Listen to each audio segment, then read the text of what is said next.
আসসালামু আলাইকুম। আমরা 2 দিন ধরে বাংলাদেশে কিছু ভাষাপ্রেমী কিছু লোকজনকে দেখছি, বাংলা ভাষাপ্রেমী যারা বাংলা ছাড়ার কোনো কিছু বুঝে না, বাংলার জন্য তারা জীবন দিয়ে দিতে চায়। প্রায় 30 লাখ মানুষ জীবন দিয়েছিল, 2 লাখ মা বোন এই ভাষার জন্য জীবন দিয়েছিল।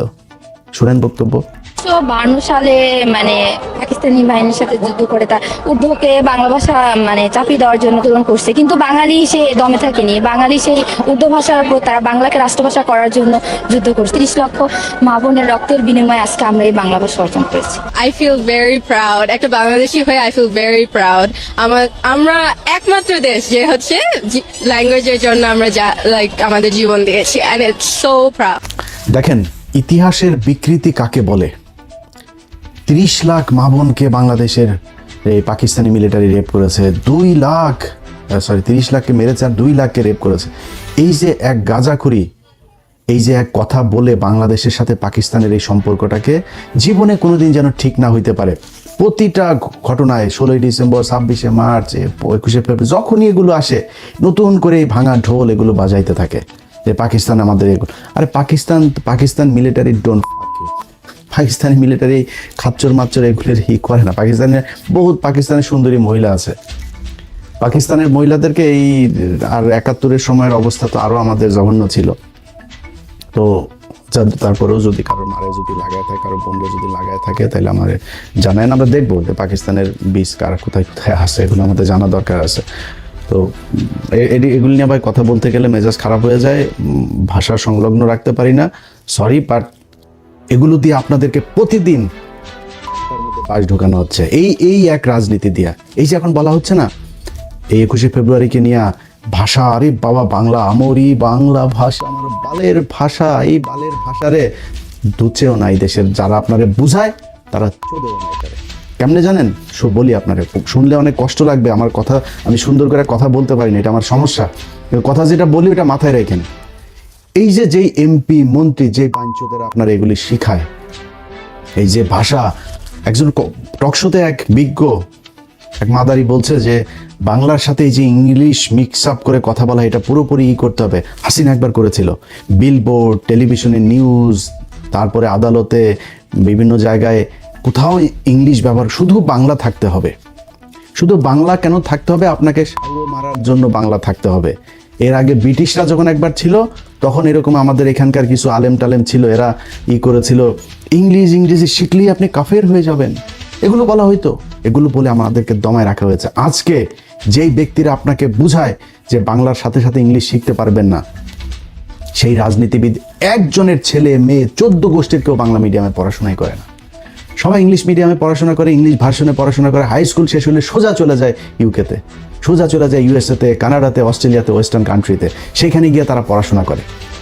আর আপনারে বোকাচোদা বানায় রাখার জন্য এখানে বুঝায় শুধু বাংলা শিখিবেন, ইংলিশ শিখা যাবে না। জিন্দাবাদ এটা পাকিস্তানি শব্দ, উর্দু শব্দ, ফার্সি শব্দ, আর ওনাদেরকে বলতে হবে জয় শ্রীরাম, জয় বাংলা। ফাক ইউ, জয় বাংলা, জয় শ্রীরাম না, এখানে এটা বাংলাদেশ, 95% মুসলমানের দেশ এটা বাংলাদেশ। এই দেশে জিয়াউর রহমান এই বাঙালি থেকে বাংলাদেশি বানিয়ে দিয়ে গিয়েছিল। এই দেশের জিয়াউর রহমান এই জয় শ্রীরাম আর জয় বাংলার থেকে জিন্দাবাদ বানিয়ে দিয়ে গিয়েছিল। বাংলাদেশ জিন্দাবাদ। আমরা পাকিস্তান জিন্দাবাদ থেকে বেরিয়ে এসেছি, কিন্তু আমরা পাকিস্তানের সাথে, আমরা পাকিস্তানও মুসলমান, আমরাও মুসলমান, তাদের জিন্দাবাদ আমাদেরও জিন্দাবাদ। দেশ আলাদা হইতে পারে না, আমার ধর্ম আলাদা হয়ে যায়নি। পাকিস্তানের মুসলমানরা আমাদেরকে কতটুকু মহব্বত করে, কতটুকু ভালোবাসে, ইউটিউবে যায়। বাংলাদেশের অনেক ব্লগার দেখলাম পাকিস্তানে গিয়েছে গেল 1 বছরে, তাদের ভিডিওগুলো দেখেন।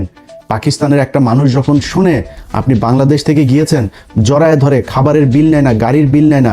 ওইখানে যে পাঠাও, উবারের মতো আপনার রাইড শেয়ার মোটরসাইকেল আছে, মোটরসাইকেলে শুনছে যে সে বাংলাদেশ থেকে গিয়েছেন, ভাড়া নেয় নাই, দেখেন ইউটিউবে। আর সেই পাকিস্তানের মানুষের সাথে আমাদের দ্বন্দ্ব বাঁধিয়ে রাখা হয়েছে। আজকে বাংলাদেশে যদি ইন্ডিয়ার সাথে যুদ্ধ বাঁধে, সবার আগে এই পাকিস্তান আপনার পাশে এসে দাঁড়াবে। ভাই ভুলা যান পাকিস্তান কি করবে না করবে, পাকিস্তানের সাথে আমার কি সম্পর্ক, সব ভুলা যান, আমার দরকার নাই।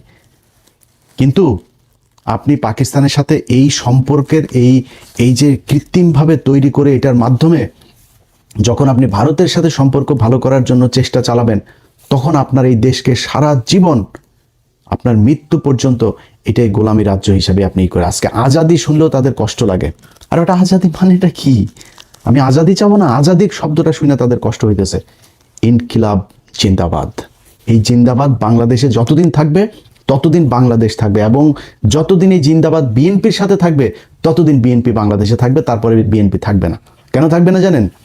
আপনি যেদিন বাংলাদেশি থেকে বাঙালি হবেন, পশ্চিমবঙ্গ, ওয়েস্ট বেঙ্গল আর ইস্ট বেঙ্গল হয়ে যাবে, এবং ওই বাঙালি আর আমার মধ্যে কোনো পার্থক্য থাকবে না। যেই কালচার ঢুকানোর জন্যই আপনাকে এই যে পয়লা বৈশাখ করানো হয়, এই পয়লা বৈশাখে পেঁচা পুচা যা আছে সব তাদের দেবদেবীর আপনার প্রতীক, এগুলোকে আপনাকে দিয়া পূজা করানো হয়। আমারে ছোটবেলা থেকে গরুর রচনা শেখানো হয়েছে। আমি কোরআন শরীফ শেখার আগে আমার দেশের মানুষকে গরুর রচনা শিখতে হয়েছে। পৃথিবীর এই বাংলাদেশের মানুষ, অন্তত সব দেশে থাকেন, একজন মানুষ আমার এই ভিডিও যত হাজার লক্ষ মানুষ দেখবেন, একজন মানুষ বলবেন আপনি পৃথিবীর কোনো দেশে যায় তারপরে দেখেছেন যে গরুর রচনা পড়ানো হয় ছোট বাচ্চাদের। আমারে কোনো কিছু না বললেও আগে গরুর রচনাটা পড়তেই হবে। পাটের রচনা ছিল, অনেক রচনা ছিল, আপনারা আগে গরুর রচনায় শিখতে হবে, এবং এইটা মোস্ট আপনার মানে একটা থাকতো, পসিবিলিটি থাকতো, এটা আপনার এক্সামে আসবেই। মেট্রিক পর্যন্ত এই গরুর রচনার এই বিশাল গুরুত্বপূর্ণ এক রচনা। আরে ভাই, গরুর যদি আপনি পশুর পার্টস যদি শিখতে চান, আমি সায়েন্সের স্টুডেন্ট, আমাদেরকে ব্যাং দিয়া নানান কিছু দেখানো হইতো, বায়োলজির বিশেষ করে। তো আপনি যদি মানে যদি ওই কারণে পশুর সায়েন্সের কারণে যদি পশু শিখতে ব্যাং শিখেন, ব্যাঙের অঙ্গ প্রত্যঙ্গ কি কোথায়, তো গরু কোত্থেকে আসলো, এইটা আপনার মাথায় নিতে হবে যে আমাদেরকে সূক্ষ্মভাবে এইভাবে এই পূজা করানোর জন্য এগুলো করা হয়েছে। এবং বিএনপি যদি মনে করে আজকে তারা এই যে জামাত, আওয়ামী লীগের বিভিন্ন জায়গায় অফিস টফিস খুলে দিচ্ছে, তারা যদি মনে করে জামাতের চাইতে বেটার অপোজিশন হচ্ছে গিয়ে আওয়ামী লীগ, তারা তাদেরকে নিয়ে আসতে পারে। এবং এইভাবেই যদি বিএনপি নিজেদেরকে বাংলাদেশি থেকে বাঙালি, জিন্দাবাদ থেকে জয় বাংলায় নিয়ে যেতে চায়, তাইলে বাংলাদেশে বিএনপি বলে কোনো দল দরকার হবে না। মানে একই জায়গার মধ্যে আপনি দুইটা একই same product, same quality, same দাম, দুইটা দোকান যদি থাকে, তো কেউ দুই দোকানে যাবে নাকি? একটাতেই যাবে। আমার একটা আছে, ওইটাতে যাওয়া দরকার, নতুন আরেকটা দোকান দরকার কি? আওয়ামী লীগ তো জয় বাংলার জন্য আছে, আওয়ামী লীগ জয় শ্রীরামের জন্য আছে, আওয়ামী লীগ এই বাঙালির জন্য আছে, আপনার দরকার নাই তো। এখন আপনি যদি মনে করেন এখন একটু পজিশন ভালো না, আপনি মনে করছেন এই চারিদিকে সব আপনার প্রশাসন, আপনার মিডিয়া, আপনার ইন্ডিয়া, আপনার সব হামারা, এটা যে মনে করেন না, এই দিন থাকবে না আপনার। আপনি সময় দেন, ইন্ডিয়া কখনোই তার সবচেয়ে বেস্ট চয়েস হচ্ছে আওয়ামী লীগ, আপনি সেকেন্ড চয়েস। বিএনপি বাংলাদেশে ইন্ডিয়ার জন্য সেকেন্ড চয়েস, তারা ফার্স্ট চয়েস রেখে কখনোই সেকেন্ড চয়েসে আসবে না। সো তারা 2 দিন পরে সামনে নির্বাচনে যখন আপনি আওয়ামী লীগকে রাজনীতি করার সুযোগ দিবেন, জামাত ইসলামের এই পলিসিও মাথায় আছে, তারা যদি পরিস্থিতি খুব খারাপ হয় তারা রাজনীতি করবে না। আমি এটা জামাতের মানে কেন্দ্রীয় কোনো পলিসি না, আমি জামাতের কেউ না, যেহেতু আমি তাদের কোনো একজনের সাথে কথা হচ্ছিল, মানে উনি বলছিলেন যে ভাই আমাদের বেশি চাপাচাপি করলে আমরা পলিটিক্স বাদ দিয়ে দিব, আমাদের মানুষ তৈরি করা দরকার, আমরা মানুষ তৈরি করবো, 10 বছর 20 বছর 25 বছর পরে দেখা যাবে কি হয়। যদি সরে যায় আপনি আওয়ামী লীগকে নিয়ে রাজনীতি করবেন, আপনি মনে করছেন যে ও আমরা তো এখন উপরে আছি, আওয়ামী লীগ আমাদের পিছনে এসে চামচার মতো ঘুরবে। শোনেন ভাই, সরাসরি একটা কথা বলি, একটা এলাকায় 2 শ্রেণীর বাটপার আছে, একটা দুর্নীতিবাজ বাটপার, এই চোর সেচ্চোর আছে দুইটা, একটা আওয়ামী লীগের আর একটা বিএনপির চোর সেচ্চোর বাটপার এগুলো সব এদের মানে দুর্নীতি করে চুরি করেই তাদের চলার ইচ্ছা, এই জন্যই তারা রাজনীতি করে, না রাগ ঢাক রাখার কিছু নাই। কিন্তু তাদের টার্গেট হলো কি, তারা খুব ভদ্রভাবে থাকে, একটু ভদ্র কিসিমের, অসহায় কিসিমের এই চোর বাটপারগুলি হলো বিএনপি করে। আর আওয়ামী লীগের গুলো হলো দুর্ধর্ষ, তারা খুব ক্রুয়েল হয়, খুব হিংস্র হয়, এই টাইপের চোর বাটপারগুলো আওয়ামী লীগ করে। আপনি তারে প্যারালালি চলতে দিবেন আর আপনার পিছনে সে চলবে, এই ক্ষমতা আপনারও নাই, এই মিডিয়াও সেদিন থাকবে না আপনার পক্ষে, এই ইন্ডিয়াও থাকবে না, প্রশাসনও থাকবে না। সো খুব কেয়ারফুলি আপনাকে আওয়ামী লীগকে হ্যান্ডেল করতে হবে।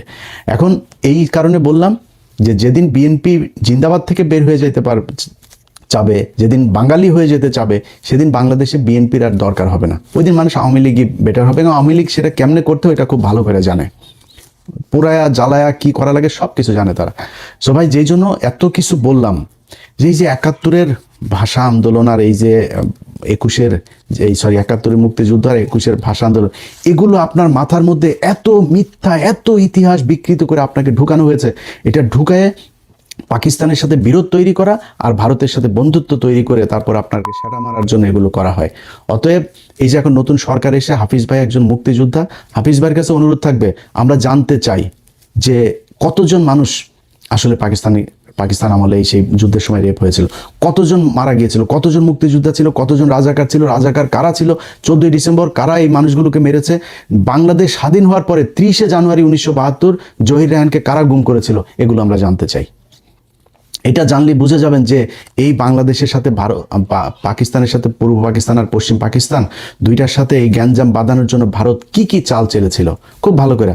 আর এই যে আপনার মানুষজন ইতিহাস এগুলো বলে না যায় না শুই না, ভাই আপনার কাছে অনুরোধ একটু শুই নেন, নিজের প্রশ্ন করেন যে যদি অনেকে বলে যে 30,000 মানুষ বা 3 লাখ মানুষ মারা গিয়েছিল, ভাই 3 লাখ মানুষ যদি মারা যায় থাকে তারপরে আপনার গ্রামে অন্তত 5 জন মানুষ মারা যাওয়ার কথা। আপনি আমার দেন তো 3 লাখ মানুষ কোথায় পাকিস্তানিরা মেরেছে, কোন বাংলাদেশিকে পাকিস্তানি, কোন মুসলমানকে পাকিস্তানি মিলিটারি মেরেছে, একটাও দেখাইতে পারবেন না।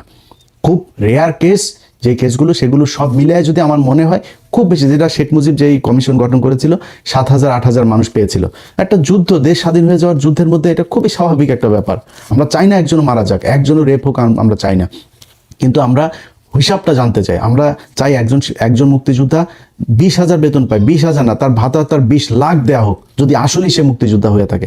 আসল মুক্তিযোদ্ধার সংখ্যাটাই আমরা জানি না। এটার নাম মুক্তিযোদ্ধার প্রেম, এটার নাম মুক্তিযুদ্ধ ভালোবাসা কেউ করতে চায় না। কারণ কি, এইটা দিয়ে ইন্ডিয়া চায় আমাদেরকে এই যে 30 লাখ আর 2 লাখের এই গান শোনাইতে। আমরা এই গান আর শুনতে চাই না। ভাই পাকিস্তানের সাথে বাংলাদেশ জীবনে এক হবে না, এক হওয়ার দরকারও নাই। বাট পাকিস্তান আমার মুসলমান ভাই, পাকিস্তানের সাথে আমার সম্পর্ক ভালো রাখা উচিত। পাকিস্তান আমার যে কোনো সমস্যায় সবার আগে, যে ক্রিকেটে দেখেছেন না এগিয়ে এসেছে না, প্রতিটা জায়গায় আপনাকে গ্যারান্টি দিলাম পাকিস্তান সবার আগে এই বাংলাদেশের মুসলমানদের জন্য এগিয়ে আসবে। অতএব পাকিস্তানের সাথে আমার নিজের স্বার্থেই সম্পর্ক ভালো রাখতে হবে। পাকিস্তানের ভাই আমাদের দরকার না, আমার এমন কোনো ভাল নাই যে পাকিস্তান আমার কাছ থেকে নিবে। পাকিস্তানের নিউক্লিয়ার আছে, পাকিস্তানের অস্ত্র আছে, পাকিস্তান নিজে ফ্যান বানায়, মোটরসাইকেল বানায়, ইলেকট্রিক পণ্য বানায়, তার আন্তর্জাতিক মানের হসপিটাল সব আছে তার, সে আমার এখানে কেন আসবে? এই গ্যাঞ্জাম থেকে ভাই বের হয়ে আসতে হবে। আসলে যদি এই পাম শুনতে না চান, পাম শুনে যে চেতনা দেখান কোনো সমস্যা, চেতনা দেখায় না খায় মরবি, না চিকিৎসা পায় মরবি। যারা তোদের চেতনা দেয় এই পলিটিশিয়ান কারোর ছেলে মেয়ের দেশেও থাকে না, দেশে পড়াশোনা করে না, ওরা দেশে চিকিৎসাও নেয় না, ওরা বাংলা মিডিয়ামেও পড়ে না। কোনো সরকারি এই স্কুলে যায় বাংলাদেশের এই এমপি মন্ত্রী ছেলে মেয়েরা পড়াশোনা করেন, এরা সব বিদেশে পড়ে, ইংলিশ মিডিয়াম, ইংলিশ ভার্সন এখানে পড়াশোনা করে। আপনাকে বোকাচুদা বানায় রেখে দিয়েছে। আল্লাহ হাফেজ।